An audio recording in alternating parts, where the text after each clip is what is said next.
En septiembre de 1973, en Chile hubo un golpe de Estado que derrocó al gobierno socialista del presidente Salvador Allende. Ese golpe de Estado fue encabezado por el comandante en jefe del ejército, Augusto Pinochet, que inició una represiva dictadura que duró 17 años. Cientos de familias chilenas tuvieron que irse a vivir en el exilio por razones políticas, o de lo contrario, solo les quedaría enfrentar la tortura y la muerte en Chile. ¿A qué lugares se fueron las familias chilenas a vivir su exilio? ¿Cómo crees que habrá sido el impacto para los niños exiliados de esa época? Bienvenida a un nuevo episodio de Español Casi Perfecto. Me llamo Natalia, soy chilena y soy la creadora de este podcast para gringas que están interesadas en el español de Chile y la cultura chilena para comunicarse mejor con sus familias chilenas o para vivir en Chilito. Y en el episodio de hoy vamos a hablar sobre la vida en el exilio político durante la dictadura militar de Augusto Pinochet, pero a través de los ojos de uno de los tantos niños y niñas que debieron abandonar nuestro país. Me acompaña en esta ocasión mi colega y amigo Claudio Contreras. Él es profesor de historia, es chileno y en el año 1974 él y su mamá, que en ese momento estaba embarazada de su segundo hijo, se convirtieron en exiliados políticos. El primer país que los acogió fue la Alemania Democrática, lugar donde ya estaba su padre, quien había tenido que huir primero para proteger su vida, ya que su nombre estaba en las listas negras de Pinochet. Esta es la primera parte de la entrevista y del viaje, donde Claudio nos cuenta cómo vivió el exilio siendo apenas un niño de 4 años. Pero antes de continuar, quiero agradecer a las nuevas Patreons: Kelly Hervas, Mary Beth Adams y también a Shania Anacona. Muchas gracias por sus contribuciones, mis queridas queens. Sin su aguante, este podcast no sería posible. Y a ti, mi querida oyente, si este podcast te gusta y te ayuda, otra excelente forma de ayudarme a mantenerlo vivo es dándole 5 estrellitas en tu plataforma favorita. Bueno, ahora sí que sí, seguimos. Claudio, antes que nada, quiero darte las gracias por estar aquí hoy día con nosotras contándonos sobre este tema. Hola Natalia, gracias por invitarme en este interesante tema y esperemos que sea interesante también para los que lo van a escuchar. Por supuesto que sí, es interesante. Bien, Claudio, y para entrar en materia me gustaría preguntarte por las circunstancias que obligan a tu papá a tener que abandonar Chile e irse al exilio político. Mi papá era dirigente político, comprometido con la Unidad Popular, con el gobierno de Salvador Allende. Y eso, bueno, con el golpe lo persiguen, él se asila en la Embajada Argentina y de Argentina él se va a Alemania. Alemania Democrática recibe a este grupo de chilenos. Cuando mi papá llega allá, hace gestiones para que yo y mi mamá podamos reunirnos con él. Mi mamá estaba embarazada de mi hermano menor. Yo tenía 4 años. Bueno, con 4 años eras un niño muy, muy chiquitito. ¿Y cuáles son los recuerdos que tú tienes de ese momento, de esa época en realidad? Bastante pocas cosas que me acuerdo. A partir del momento en que me subo al avión, fíjate, toda esa situación adquiero conciencia. Es muy extraño. Antes de eso yo tengo unos pequeños flashbacks, unas cosas así como imágenes nomás, sueltas, sin mucha coherencia. Qué curioso lo que comentas, que tus recuerdos se activan finalmente el día que tú te subes al avión que se está yendo de Chile, o sea, cuando ya empieza toda esta vida de exilio. Y con respecto al golpe de Estado, ¿tienes algún recuerdo? Sí, tengo algunas imágenes, pero todas muy, muy sombrías en realidad, así como todas muy sombrías. No sé, mi mamá llorando casi todo el día. Me acuerdo de las escenas que transmitieron por la tele cuando bombardearon La Moneda, por ejemplo. No eran imágenes posteriores, me acuerdo de ese momento. Bueno, Claudio, por lo que nos comentas entonces, tu padre tiene que irse primero, Tu mamá se queda acá en Chile contigo de 4 años, embarazada además de su segundo hijo.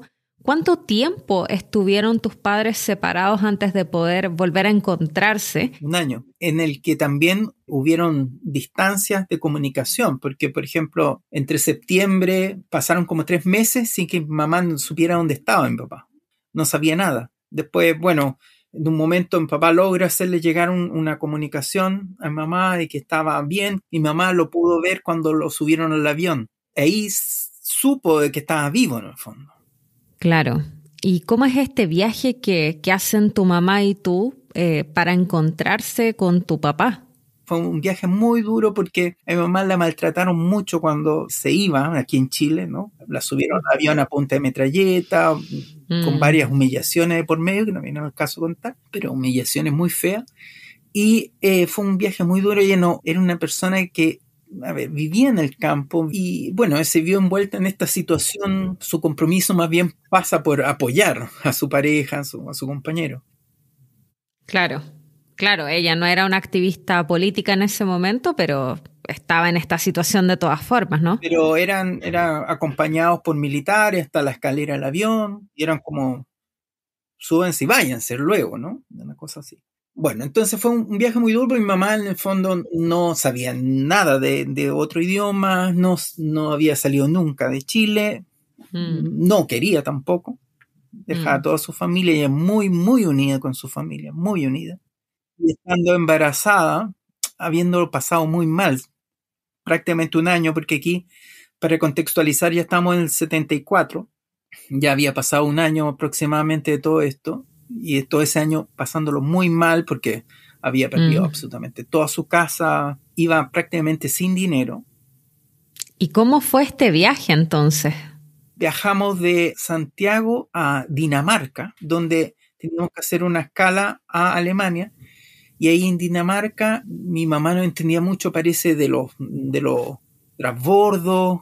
Como no sabía hablar y era bastante tímida, no se atrevía mucho a pedir comida, no sabía cómo, y estaba preocupada por mí, y no había comido. Entonces fue una situación bastante complicada y ella se sentía muy, muy angustiada, ¿no?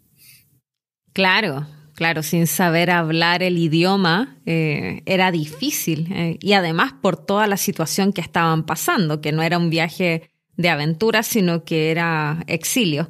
Bueno, Claudio, ¿y cómo fue la llegada entonces a Alemania? Finalmente llegamos a un castillo, literal, castillo. Mira. Siglo XVII, probablemente. Y en ese castillo los alemanes tenían a todos los chilenos que iban llegando. Era un lugar aislado que ellos lo habían pensado así. Probablemente nosotros traíamos muchos traumas, ¿no? Y era como un lugar para estar tranquilos, en paz. Habían puros chilenos ahí, reconectarnos, reencontrarnos con las familias. Claro.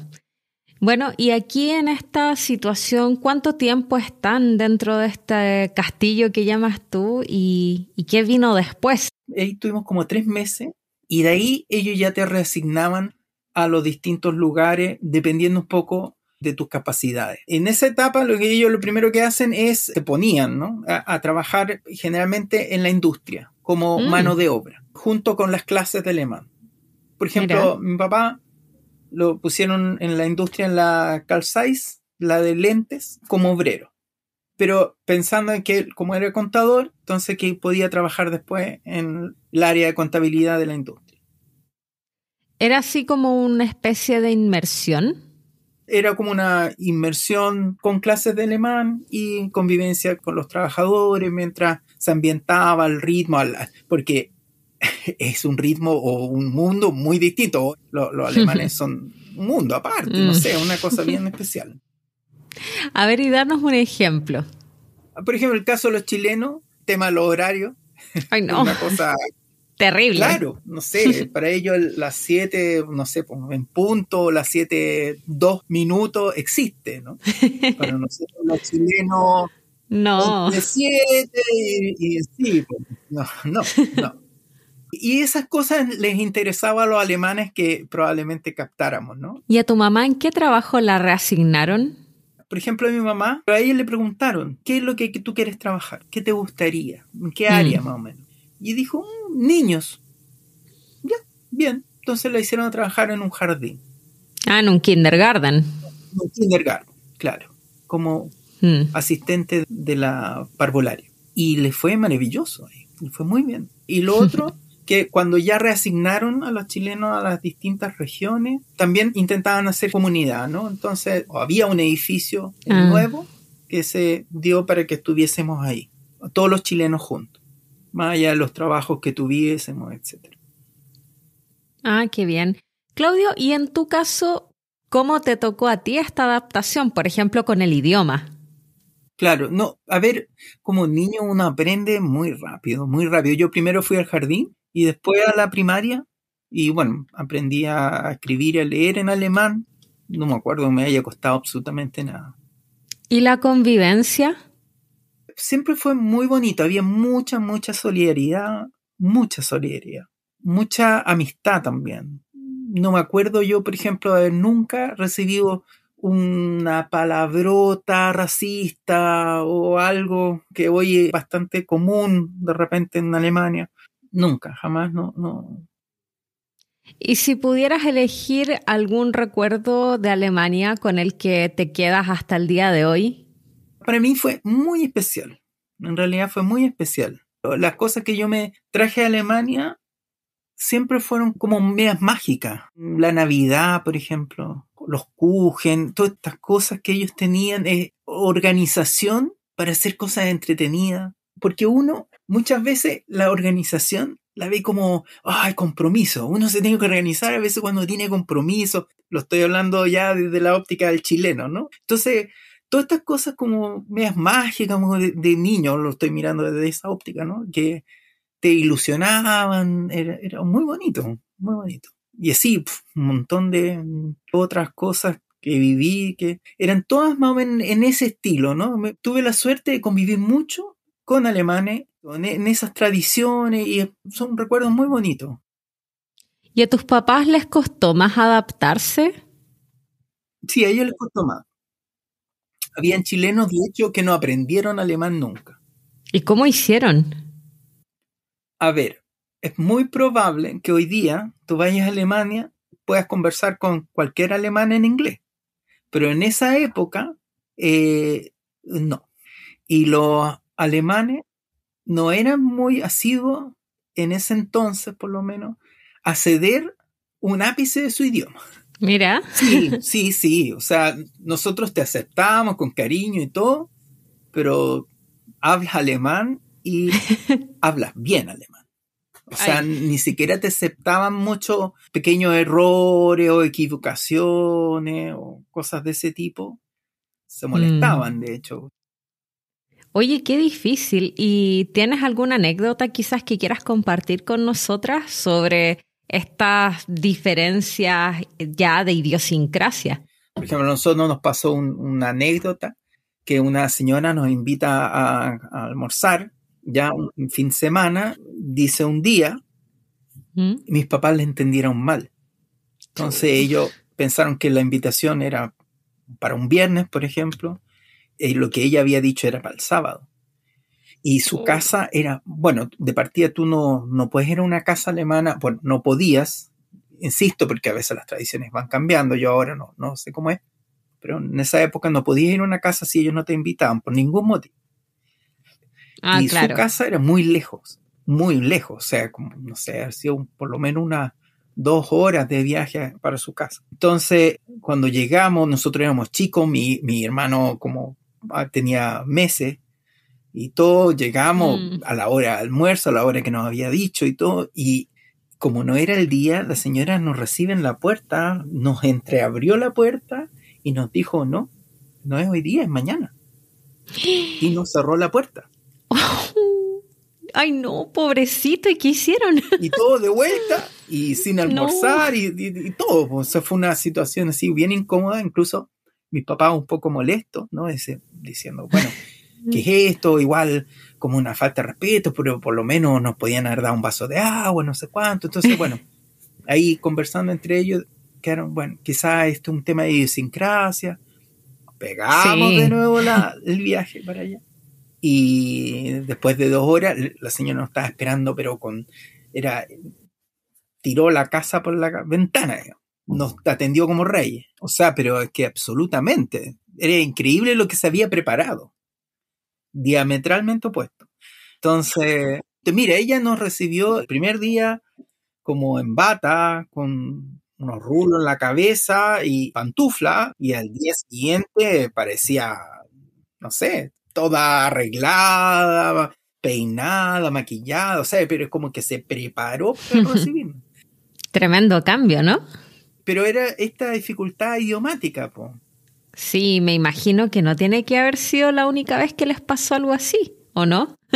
Hay otras anécdotas, ¿no? Relativamente similares, pero que chocaban con esta idiosincrasia. Eran cosas culturales. Por ejemplo, nosotros los invitábamos a ellos. Vengan a almorzar, ¿a qué hora? A la 1. Ya, perfecto. Y era, no sé, la 1 y recién estábamos calentando el agua y tocaban el timbre. Era terrible porque a la 1, o sea, pero es que decía, pero ¿cómo estaban esperando en la escalera? ¿Qué onda?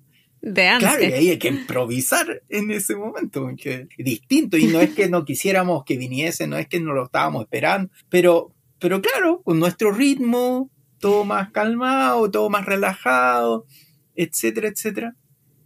Y también era ahí el choque, ¿no? O sea, que, chuta, vengan, por favor, siéntese, ya voy a ir a buscar algo. Y esas cosas no ocurren, porque tú llegas, por lo menos llegabas y estaba todo más o menos servido, casi como calentándose en el horno. Y nosotros no, ahí así, vamos corriendo para allá, para acá, a buscar los vasos. A última hora corriendo para todos lados, me imagino. Por supuesto, porque uno esperaba un margen, por lo menos, ¿no? Ya, incluso, no sé si te acuerdas, pero antes, si tú llegabas muy puntual, era mal visto. Era como, andáis hambreado, ¿no? O sea, te invitaban al almuerzo y decían a la 1 y tú llegabas a la 1 y bueno, este tipo tiene hambre, tiene hambre. Llegando a esta hora tan puntual, ¿por qué? ¿Cierto? Sí. ¿No? Claro, sí. Claro, o andas apurado. Oye, llegaste tan puntual, ¿por qué te quieres ir antes? ¿Me entiendes? Es como... Sí, y esas total. cosas, claro, eran choques de idiosincrasia y que a veces están siempre metidos estos problemas, estas incomprensiones idiomáticas, ¿no? Que a veces no dejaban bien claro lo que se quería, en fin. Bien, Claudio, y ya dejando un poco de lado estos temas más anecdóticos y pasando directamente a la parte del exilio, ¿cuál es el compromiso que adoptan los chilenos que están en el exterior como exiliados políticos? Sí hay un compromiso que creo que es distinto. Por lo menos en muchos de los chilenos sí había ese compromiso. Nosotros cuando estábamos en Alemania, incluso los niños, ¿no? Teníamos, o nos enseñaban probablemente, que nosotros éramos unos representantes ahí, de que sí teníamos que dar un ejemplo y había todo un tema que había que demostrar algo, ¿no? Había un compromiso, por ejemplo, si tú trabajabas en la fábrica, tú tenías que ser comprometido, ¿no? Trabajar bien, intentar aportar, ser creativo, ser proactivo, ser comprometido, ¿no? Siempre estaba ese detalle, era cómo se hacía la lucha desde afuera. El compromiso como una forma de protesta finalmente. Absolutamente, claro, era la manera de responder. Sí, ya nos echan, pero nosotros no nos echan por lo que ustedes decían, ¿no? Que éramos criminales o terroristas. Y es precisamente este compromiso con el proyecto político del que habla Claudio el que 4 años más tarde hará que su familia deje Alemania para irse a África a colaborar con la construcción del primer gobierno socialista en Mozambique. Pero esa historia la sabrás en la segunda parte de esta travesía. Si llegaste hasta acá, te agradezco el haber escuchado esta historia. Recuerda que para hablar español no necesitas hacerlo perfecto, just be yourself. Nos vemos en el siguiente episodio. Hasta la próxima. Chao, chao.